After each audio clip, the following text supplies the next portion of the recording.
Oui, bonjour à toutes et tous. C'est effectivement une expérience militante de la LDH, hein, la section du 12e arrondissement de Paris, donc, que je vais évoquer aujourd'hui, à travers le cas des contraventions, donc de ces amendes forfaitaires contraventionnelles. Alors, des contraventions, donc elles sanctionnent des infractions mineures, par opposition aux amendes délictuelles qui sanctionnent des infractions plus graves, des délits. Alors, sur le sujet des amendes forfaitaires, notamment contraventionnelles, il y a un article que je cite tout de suite, qui a été rédigé dans Droit et Liberté par Nathalie Théiot, Joël Bordet et moi-même. Donc, c'est un article récent où il y a beaucoup d'informations. Alors, qu'il s'agisse des amendes contraventionnelles ou délictuelles, dans les deux cas, ces pratiques de verbalisation forfaitaire sont en progression et dans les deux cas, elles posent des problèmes à la fois de droit, je vais développer, mais par définition, disons tout de suite qu'une amende forfaitaire est une sanction pénale qui est prononcée par un agent de police en dehors d'un procès, ce qui n'est pas rien. Donc il y a délégation aux policiers du pouvoir du juge. Donc on peut imaginer les problèmes d'arbitraire que ça peut poser, je vais y revenir. D'autre part, et je reviendrai également sur ce point, ces amendes forfaitaires posent aussi un problème en termes d'efficacité des politiques de police dans l'espace public qui luttent contre les troubles donc à la tranquillité publique. Alors, comment la section du 12e de la LDH a été amenée à s'intéresser à la question des amendes contraventionnelles? Le point de départ, en décembre 2015, on apprend que 18 jeunes, la plupart mineurs et issus de l'immigration, déposent une plainte collective contre une brigade de policiers, se faisant appeler les Tigres. C'est déjà tout un programme, chargé de sécuriser le quartier, allant de Reuilly jusqu'à la place Daumesnil. Alors, la section du 12e de la LDH a constitué un collectif avec ses partenaires militants habituels dans le quartier. Amnesty International, Attaque, la Commune Libre d'Aligre, ULCGT, le Centre Social Relais 59, pour comprendre les raisons de cette plainte, qui nous a surpris, il faut bien dire. Une plainte collective, d'ailleurs, c'était une première en France. Et des rencontres ont été organisées avec les jeunes du quartier, les habitants, la maire, Catherine Barati-Elbaz à l'époque, les élus du 12e, Anouchka Komouchian par exemple, ou Sandrine Charnoz, qui est également membre de la LDH. Et on a organisé des tables rondes également publiques. Alors, quels sont les enseignements de ces tables rondes?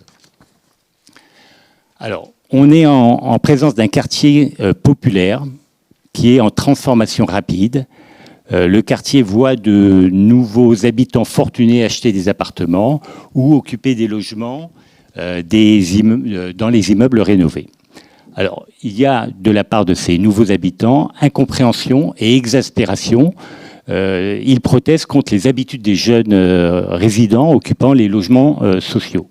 Alors, un point important, il n'y a pas assez de logements sociaux, donc les appartements sont bondés.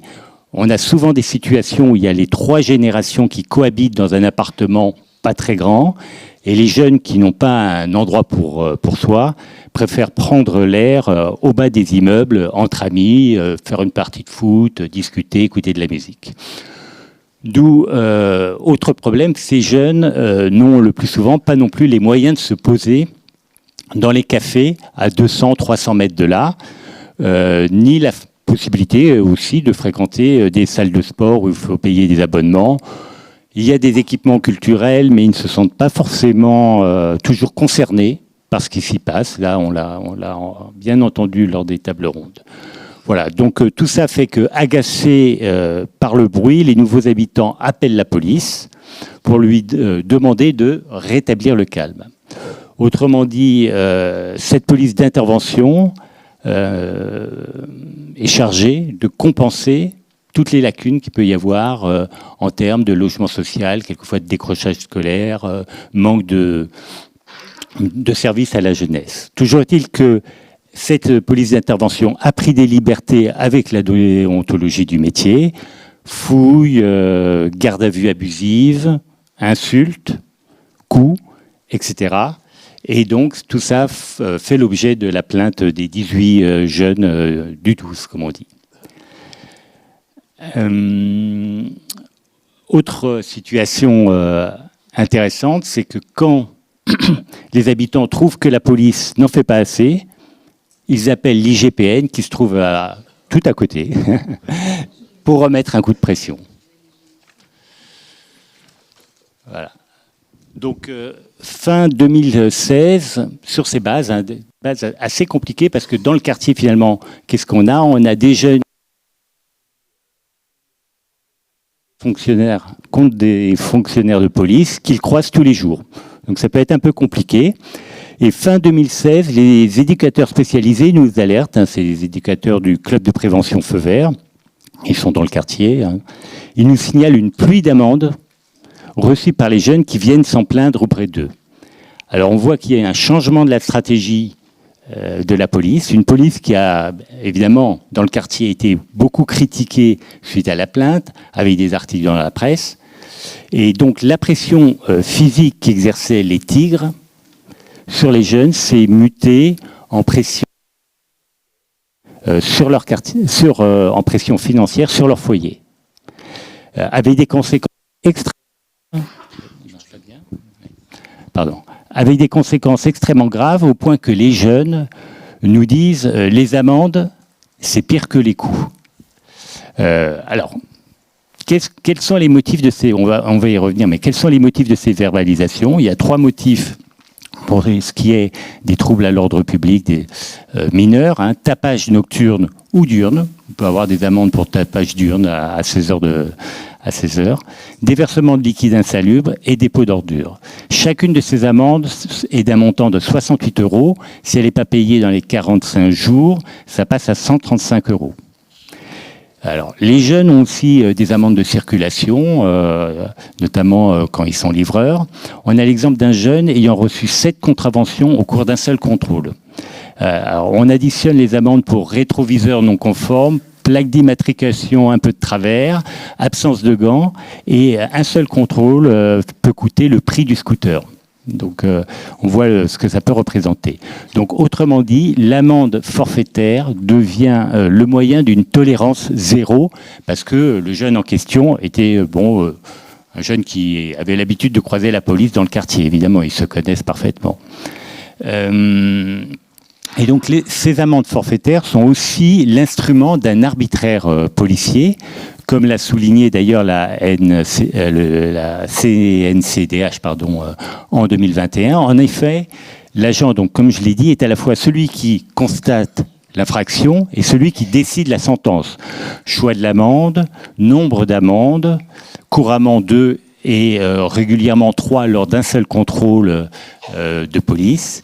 Et donc une sanction en dehors d'un procès qui prive donc des garanties fondamentales qu'offre la procédure judiciaire. Il n'y a pas de débat contradictoire, pas d'individualisation de la peine en fonction des circonstances, voire de la situation sociale de la personne, pas de recours non plus à des mesures alternatives.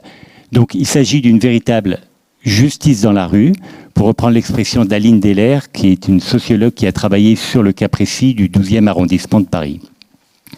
Et cette justice dans la rue dégénère quand l'accumulation des amendes, chez les enfants par exemple d'une même famille, en vient à fragiliser gravement le foyer. Je vais y revenir. Alors, s'ajoute évidemment le problème des contrôles aux faciès. Ces pratiques sont souvent dénoncées. D'ailleurs, dans la plainte, on a vu que la plupart des jeunes étaient issus de l'immigration. Or, la menace de la verbalisation, en fait, aggrave les tensions qui surviennent durant les contrôles. Il y a énervement du côté des jeunes qui sont parfois contrôlés plusieurs fois par semaine, par des policiers qui les connaissent parfaitement. Alors, pourquoi vous me contrôlez? Vous me connaissez? Vous m'avez contrôlé la semaine dernière ou il y a 3 jours. Bon. Les jeunes ont le sentiment d'être harcelés et punis. avec les verbalisations. Donc, il y a réaction des forces de l'ordre parfois confrontées évidemment à des incivilités, d'où des situations qui dérapent. D'un côté, outrage à agent ou tentative de fuite. Les jeunes partent en courant, les policiers les poursuivent. Et de l'autre, en bavure policière et en coups. Alors, un point très important. En principe, la verbalisation et son motif doivent être exposés par l'agent de police. En principe. Parce que manifestement, cet exposé n'est pas si clair. Dans les motifs de contestation des amendes, revient souvent la même incompréhension. Le contrôle s'est bien passé, je ne comprends pas, j'ai reçu des amendes. 5 minutes, d'accord. Est-ce pour s'économiser des explications tendues? Toujours est-il qu'on a des cas de verbalisation à distance, qui sont totalement illégales d'ailleurs. Par exemple, sans que les policiers ne descendent de voitures, qui nous ont été signalées, avec leur lot d'erreurs sur l'identité des personnes verbalisées. Les policiers passent en voiture, ils disent « boîte à lettres ». Ça veut dire il y aura des amendes, par exemple. Donc, ils font signe aux jeunes. Donc, conséquence de ce harcèlement arbitraire, certains jeunes nous disent « je ne sors pas, ça me permet d'éviter les contraventions ». Donc, autrement dit, faute de moyens suffisants à destination de la jeunesse, on a une sorte de politique d'enfermement dans le quartier ou même dans les appartements. Et en la matière, la période Covid a été vraiment un point culminant. Situation très éprouvante, avec des verbalisations très très fréquentes, et on a fait un échantillon justement spécialement pour ces situations liées au Covid. Alors, on a eu des situations, par exemple, où des jeunes qui travaillaient pendant la période Covid ont été arrêtés, on leur a demandé la carte d'identité, ils sont repartis, on ne leur a pas demandé l'attestation de l'employeur, ils ont reçu une amende. Donc ces amendes ont pu être contestées et certaines annulées. Ce qui nous amène justement voir quelles sont les actions de défense des jeunes habitants. Alors, premier type d'action, contester les amendes. Le Relais 59 et la LDH ont mis en place une permanence pour contester les amendes en 2018. Il faut savoir que les amendes atteignent couramment plus de 1 000 € et pour certains jeunes, plus de 10 000 €. Ça, c'est des cas qui arrivent.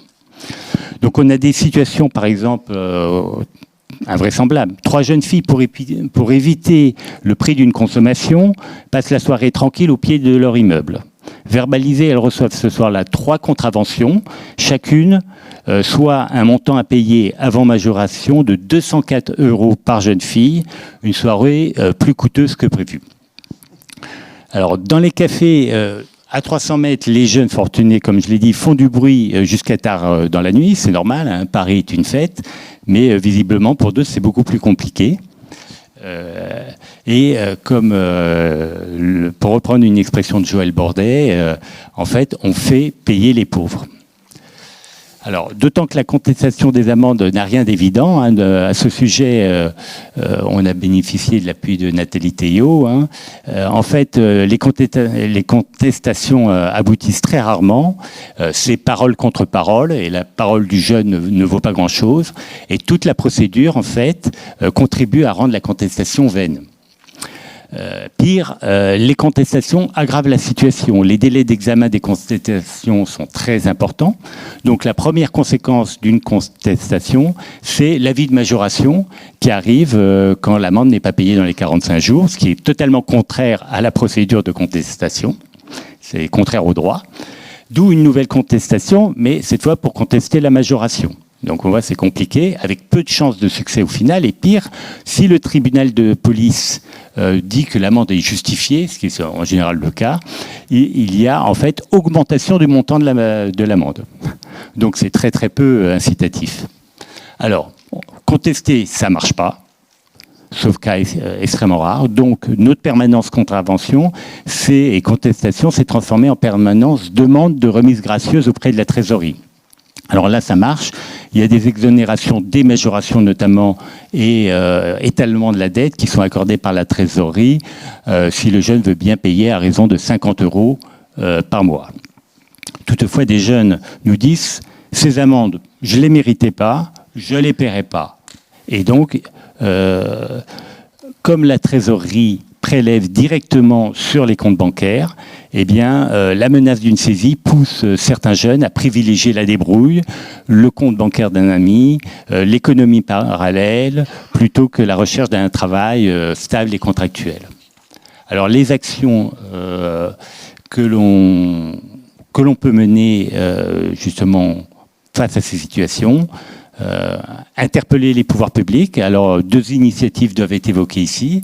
Une saisine par Nathalie Théiot de la défenseur des droits, qui a, donc la LDH a constitué des échantillons très importants, je pourrais en parler s'il y a des questions, et réuni des nombreux témoignages qui ont contribué à cette saisine, avec une décision alors de la défenseur des droits, alors là je précise, demandant l'abolition des amendes forfaitaires délictuelles, non pas contraventionnelles, et un retour au juge, en tout cas le principe du forfaitaire, et comme l'évoquait ce matin Nathalie Théiot, en fait, ce qu'il faudrait, c'est que ce qui est objectivable peut être forfaitaire, mais tout ce qui est non objectivable, tout ce qui relève finalement de la subjectivité d'un agent de police, eh bien là, ça ne devrait pas être forfaitaire. Autre action entreprise, Eva Sas, qui est la députée de la 8e circonscription de Paris, a interpellé à 2 reprises le gouvernement sur la question des amendes, en signalant le caractère contre-productif des politiques de verbalisation, puisque ces dates d'amende atteignant régulièrement plusieurs centaines, voire plusieurs milliers d'euros, il y a un dilemme pour les mamans. Est-ce que je paye les amendes au détriment des dépenses d'alimentation, de santé, de loisirs, d'éducation? Elles nous le disent. Ou est-ce que je laisse finalement la dette sur les épaules de mon enfant qui, quand il arrivera quand il deviendra majeur, devra les payer? Et donc, la dernière intervention de Eva Sas, la semaine dernière, demandait d'examiner la possibilité d'une transformation des dettes d'amende en travaux, alors l'équivalent de travaux d'intérêt général, qui normalement sont réservés aux délits. Donc, voir si on pourrait adapter la formule pour les amendes contractuelles et la dette d'amende contractuelle.